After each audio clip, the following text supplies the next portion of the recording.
Hello guys, my name is Devin Moreno and welcome to the Baltimore Investors channel. And today I wanted to go ahead and talk about the pros and cons of buying an expensive house hack. Now, the word expensive is going to be a little bit relative depending on where you are. In some of you guys, you're not going to be able to buy anything but expensive houses. Out there in LA and California, it's going to be a little tougher. And in some places, you don't have the option of an expensive house hack. And of course, when we get into the subject of pricing, a $400,000 property is expensive in Baltimore, but not expensive out in California. So we're going to ignore the numbers, and I'm just going over the broad perspectives of what you should look forward to if you choose to buy an expensive home and if your area has that wide range of options. So here in Baltimore City, we actually can buy homes for as cheap as $5 and as expensive as $1 million. So it's all over the place. And actually, we do have similar options throughout the Maryland and DC area. So I'm going to go into what you're going to look forward to if you buy an expensive one. So first, let's go into the cons of it. And let's get over number one, which is a expensive mortgage. Now, this one's kind of obvious. Obviously, the higher price your house is, the more your mortgage is going to be, and thus your burden for trying to get your rent to be higher has increased. The more your mortgage, the higher your mortgage goes, eventually it's going to get to a point where you'll have no choice but to do certain options of house hacking.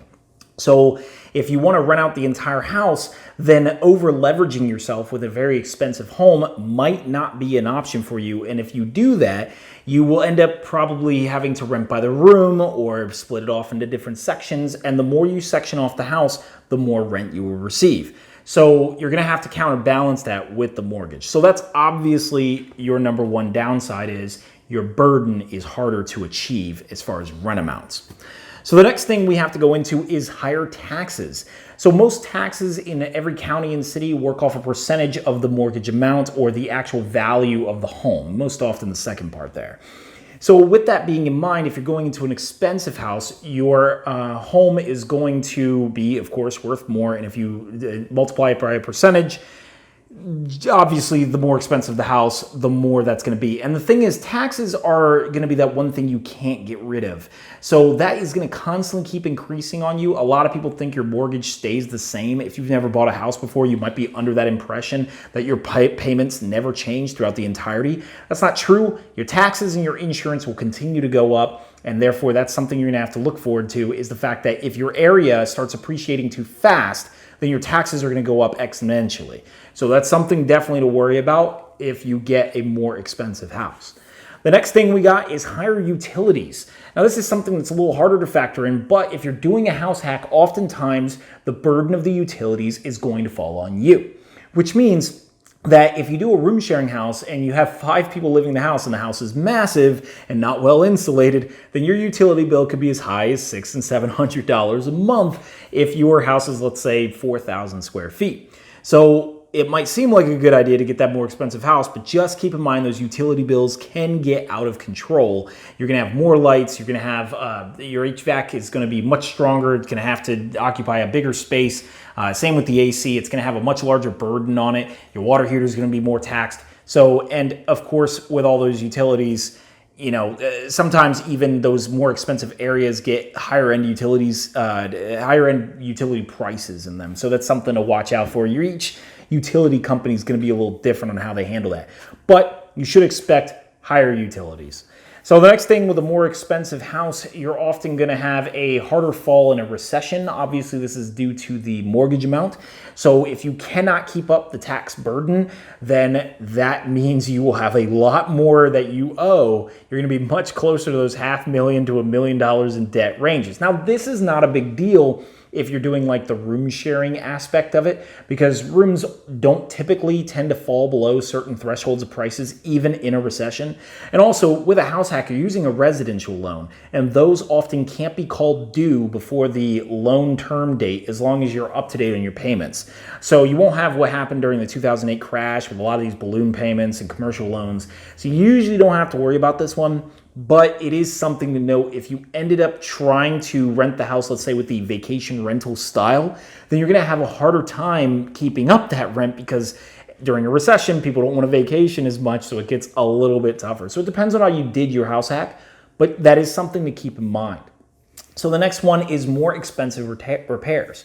So this one can be a little bit interesting because obviously in the more expensive homes, you're going to have more expensive carpet, you're going to have more expensive hardwood and more expensive vinyl and more expensive appliances, stainless steel, bigger washers and dryers. In fact, a lot of times one of my first advice when I get a bigger home, like one of these big townhouses here in Baltimore City, as a house hack, one of the first things I say is get rid of the washer and dryer and get a cheaper one of those real cheap ones, so that way the tenants don't get used to a real fancy washer and dryer, forcing you to replace it with a real fancy washer and dryer.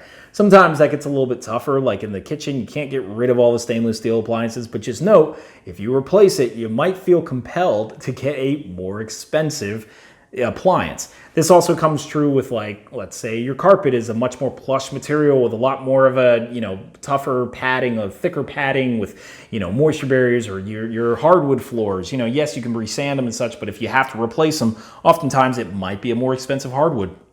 These are all things you have to keep in mind, is that everything becomes more expensive to replace.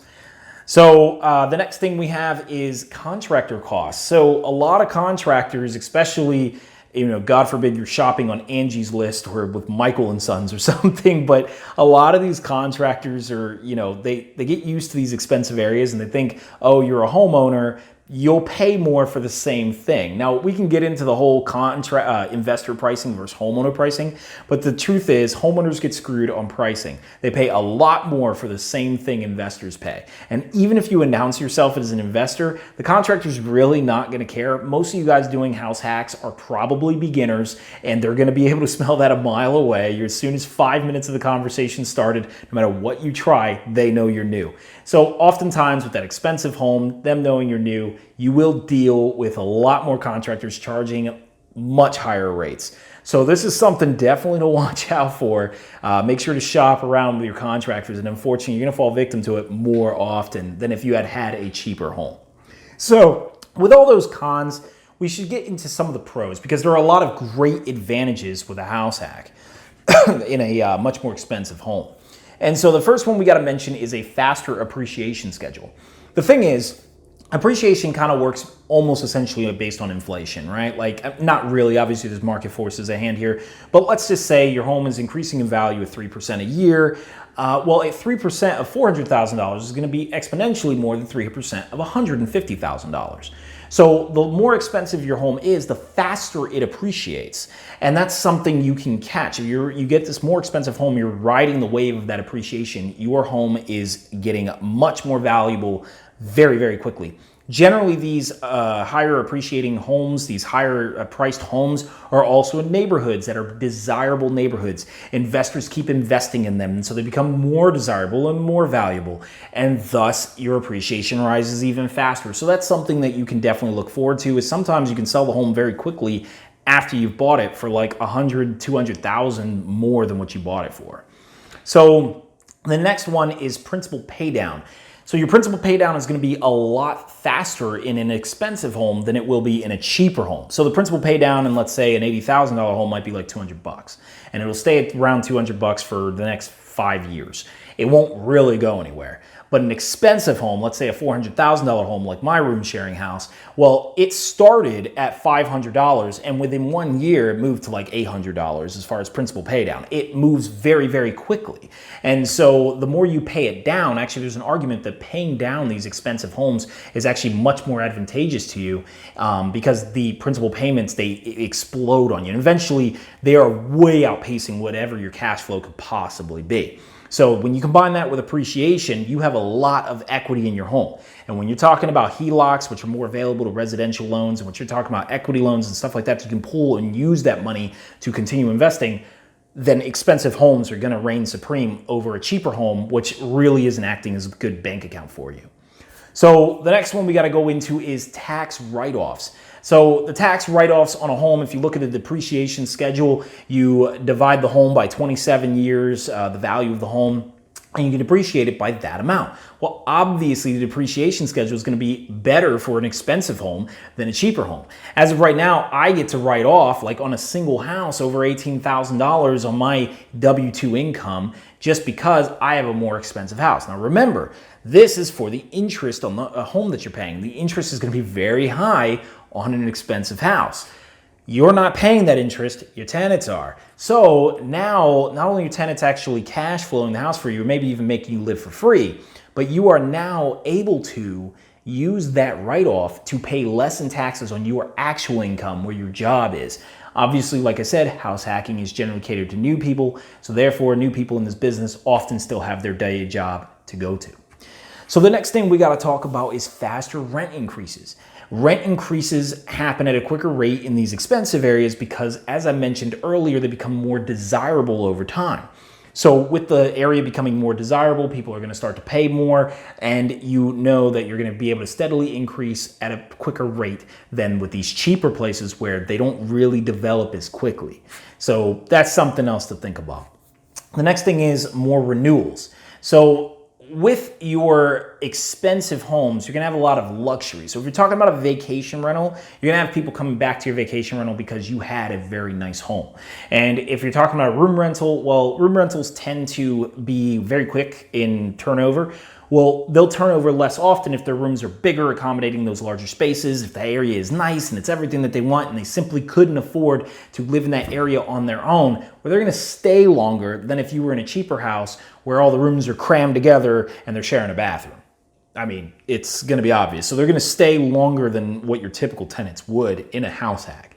So the next thing we have is shorter vacancy periods. Obviously, with an expensive house, you have not only a better looking area, but also the house typically is going to look better, which means that you're going to have shorter vacancies between tenants. You're going to be able to bring in 5 tenants, and they're so awestruck by the house that generally they're going to sign up pretty quickly. And that's something you can look forward to with a more expensive house. The next thing is less neighborhood upkeep. Obviously, cities tend to care more about these expensive neighborhoods than they care about the cheaper neighborhoods. And the reason why is due to property taxes.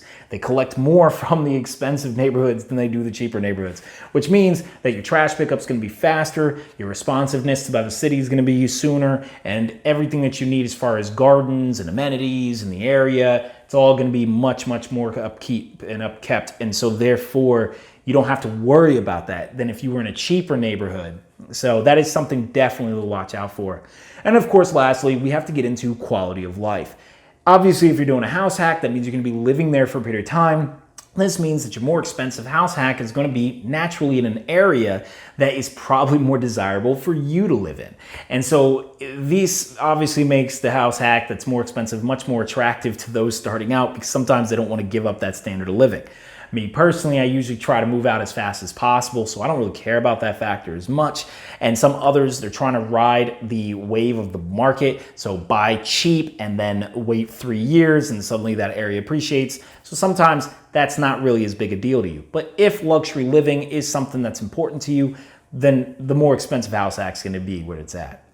So all right, guys, that is pretty much my rundown of the pros and cons of the expensive versus the cheap house hack. These are things that you're gonna have to deal with relative to your area. So if you like this video, just go ahead and like the video. We definitely, any positive encouragement telling us that we're doing a good job. These are the type of videos you like. Like the video, subscribe if you haven't. Let me know what videos you guys want to see. I'm doing a lot of videos on house hack because our group actually does a lot of house hacks. This is something that we kind of specialize in.